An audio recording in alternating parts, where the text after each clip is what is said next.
now a very much more prolific author than myself. Speaking Wind, you've got how many books? In the last 18 months, Art, I have written 6 books. They're in manuscript Lord, form now. Man. What do you do? Nothing but? Nothing but, Art. And like you, this Christmas I have sent out through the mailing list that I'm doing a special on them, and the manuscripts will stop once the book comes out, and I'll be doing the first book sometime after the first of this year. So in other words, what you've got now is in manuscript form. In manuscript form. They are signed by me. They're signed over to whoever buys them with a statement, and each are numbered. Wow. That's absolutely excellent. And how do they obtain that? They just go into that Energy Medicine, ASSN.com website. All right, that we have a link to. Yes, and they click on to order books from me. I know that you're also on Amazon.com. I am? Yep. You didn't know that? No. Well, you are. There are so many wonderful people that that put me out there, and it's so neat to know. I get messages from everyone, but on the Energy Medicine Association.com, the button on the bottom ties directly into my email. Okay. And it comes right to my computer when it's working. That's excellent. All right. Well, that's one way. What about people, I've got to remember, I'm so deeply involved in computers, maybe all that'll end January 1st, 2000, that not everybody has a computer by a long shot. What about people without computers? What do they do? They can write to me at Post Office Box 12612. Wait a minute. Do this slowly. P.O. Box 126. 12. Right. And that's in Huntsville, Alabama. The zip code is 35815. 35815. P.O. Box 12612, Huntsville, Alabama, 35815? Yes. Okay, excellent. All right, here we go. First-time caller line. You're on the air with Speaking Wind. Hi, where are you, please? Talking to me from Kathy from Woodbridge. Woodbridge, New Jersey. Hi, Kathy. That's right. It's good old Kathy. Yes. Listen, guys, first of all, thank you, Speaking Wind. You've got some great herbal remedies, and I would tell Art that he should take some yarrow and go to bed with many blankets and sweat it out because it's great for you. And I told him over the phone that I'd get him a case of slippery elm lozenges out there. I don't think any talk show host should be without slippery elm. Absolutely. It's great. Really? Okay. All right. We'll get into that some other year. Listen, I think that the human beings, us individuals, have been going through some tests for a very long time now. And a lot of the tests we seem to be failing. One we seem to be failing wholeheartedly in is forgiveness, human kindness, and dignity. And the new test will be, definitely, folks, the Y2K. And if we think that gunbolt mentality is going to save us, and we don't take in each other like the lion taking in the sheep, we're not going to learn a damn thing. The next test will be even harder and harder and harder. Do you agree with me? Yes, I do. And as a matter of fact, we have lessons, particular lessons to each individual to learn. Each time we turn away from them or run away from them, it just gets more emotional until pretty soon we think life is impossible to live. But like the lion to the sheep, we're all related.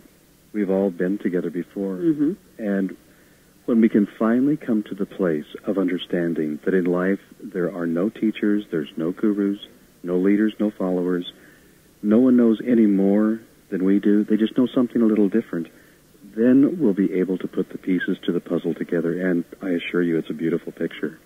I'll leave you on this note, and it'll be humorous. Art? Yes. I've been up with a cold, and I'd rather be up all night with a man.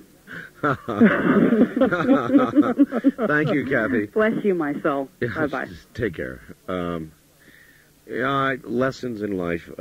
I remember 5th grade. Boy, I'll tell you, I had a 5th grade teacher. She was a beast of a woman. She had this ruler. She used to rap me on the knuckles, and I probably still haven't learned.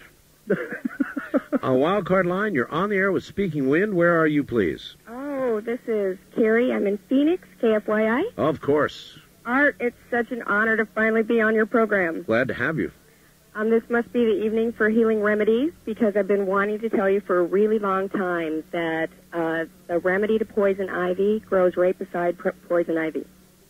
It's called arnica, and you can boil it and put it on like a poultice. Consult your physician before trying any of this. I always must add that. Okay, do that. Consult anybody. Okay. Consult Speaking Wind. Anyway, I'm in Phoenix now. I wanted to report what it was like for me on Sunday and Monday. I could not get off the couch. I was so depressed. Yes. I tried to get out of town just because I thought that would be better, and I couldn't. And that isn't why I was depressed. But the feeling that I had was unlike anything that I have had before. All right, to update the audience, there are many people, Richard Hoagland and others, who think, in fact, actually, they can document that a HAARP test was going on. There's no question about it. You can go to Richard's page and see the activity. You can also see the weather in central Arizona, which was, let me ask you, you live down there, right? So Yeah. How frequently do you get that kind of massive snowstorm? I don't think we ever have. Okay. I've lived here for 30 years. There and also snowed was a couple times. There was also an electromagnetic pulse that occurred simultaneously, and I always take Richard with a grain of salt. He's a very good friend, but there were too many things that occurred all at once for this to have been nothing. It was something. Something occurred in Phoenix. Yes, something occurred. And not only that, but I used to live in Pine, which is probably the closest town to Turek Peak that there is. Right. And I had been aware of extraordinarily, funky energies for months. Well, and had seen military helicopters flying over my cabin. Yeah, there's been a lot of activity in Phoenix. Yeah. No question about it.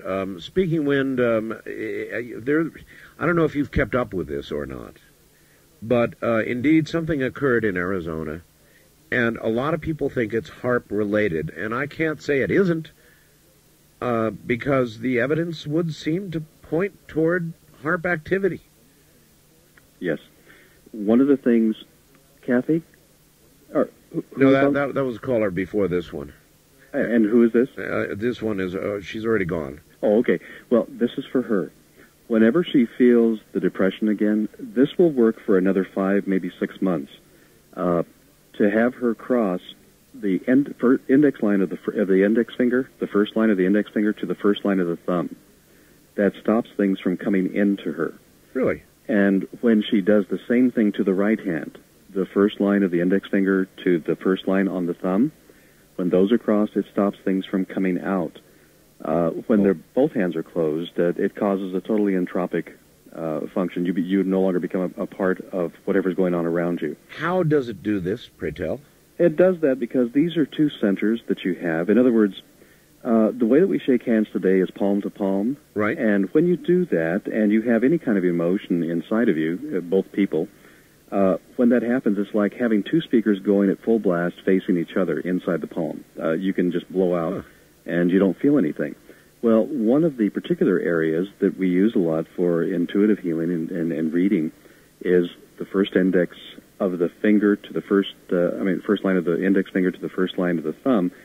When you have those and you hold them in front of you, it almost forms like a U.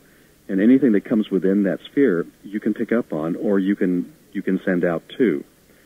Even for somebody that claims not to be intuitive whatsoever.